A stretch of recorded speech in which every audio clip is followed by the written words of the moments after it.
June 20th, a group of us, students and myself, got together and we've been planning a day of service, a SIMBA day of service for fathers that are primarily in temporary housing.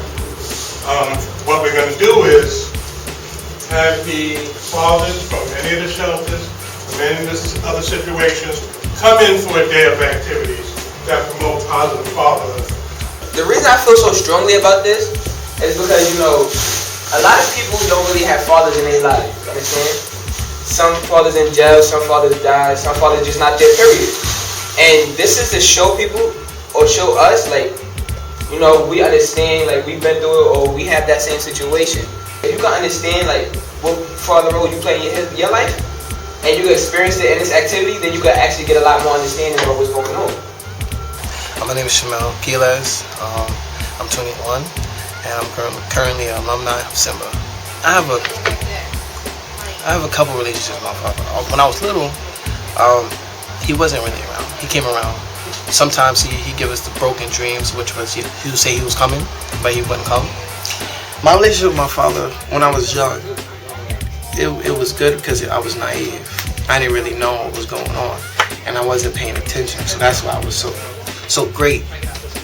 But as I grew up and I started paying attention to things and see how things was really going, I started to realize that this isn't somebody that I want to be like. This isn't somebody that I look up to. This isn't a real father. And as I walked around in the world, you know, Brooklyn, the Bronx, and I see all these other father figures and see them, you know, talking to their sons, you know, laughing with their sons, joking, stuff like that, having a real relationship with their sons.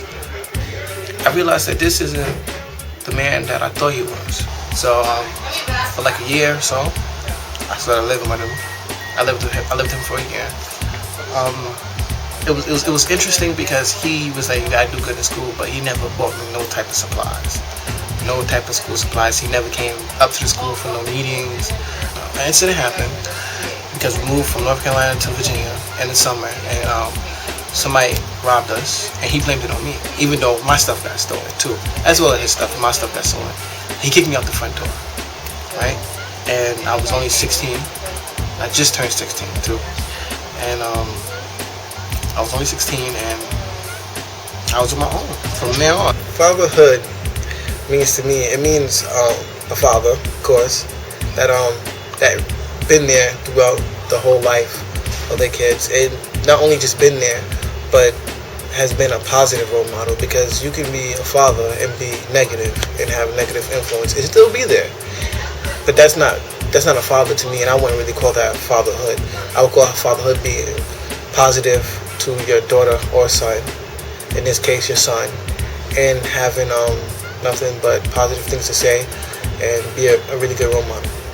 You know, I never had my father growing up, so I take Father's Day very serious. You know, I got my son here, and I just want him to see that I love him and that I care for him, and that I'm going to be a better father than my dad was for me. So Father's Day represents everything I was missing as a kid, so now I want to give it to my son, so that way, you know, he can know what it's like to work with dad in his life.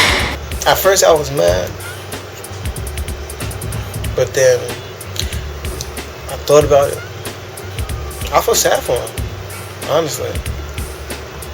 He never really, you know, had nobody, so he doesn't know how. And I know because I have the same problems. I do have connection problems. I can't connect emotionally to nobody. Like, you know, it's weird for me. Like, I might laugh or smile, or I might just leave, you know. And that have messed up a lot of relationships that I had with friends, and, you know, with girls too, because I was never, and I still can't be emotional to a certain point, you know. So I feel sad for him, because I can still fix with the problems that's wrong. I can still fix those problems, but he's too set in his ways. He can't fix those problems. So I generally I feel sad for him.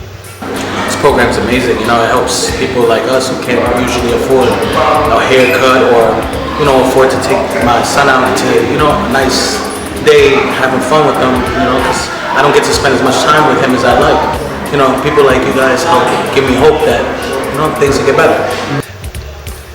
What I learned from him about being a father is that you should always be there. Don't push something that you're not pushing yourself. Nobody's gonna do something if you're the opposite of what you're telling them to do. What else I learned is that when it's time to talk about being an actual man, you need to be one. And he didn't know how to do that. So, you know what I'm saying? I learned what to do right from what he did wrong. That you actually gotta be there. You gotta spend time. You gotta be interested in the same thing. You gotta sit down, talk to him, and stuff like that. And when things don't go your way, you still gotta be there. You gotta hug your son. Cause my father never hugged me. He never told me he loved me. None of that. Never. So I think that's the most important part, that you gotta tell. You gotta hug him, tell him you love him, stuff like that. You gotta show them that there's things inside of them, and that's great. Because me living with him, even my mother, they would tell me like, yo, you're dumb, you're stupid, you're not gonna be nothing like that. What are you doing, dummy? Stuff like that. And stuff like that hurts. And then it makes the kid think, yo, I'm really dumb. And then when they get into school and they doing bad, they're like, hey, I guess I really am dumb. Instead of you sitting there helping them with their homework, I got into SIMBA, and SIMBA just introduced me to a whole bunch of people that just, showed me that life is more than a corner. It's more than a block. And it's more than that one person that's telling you can never make it. Because if you really try, you're going to have way more people telling you that you could make it.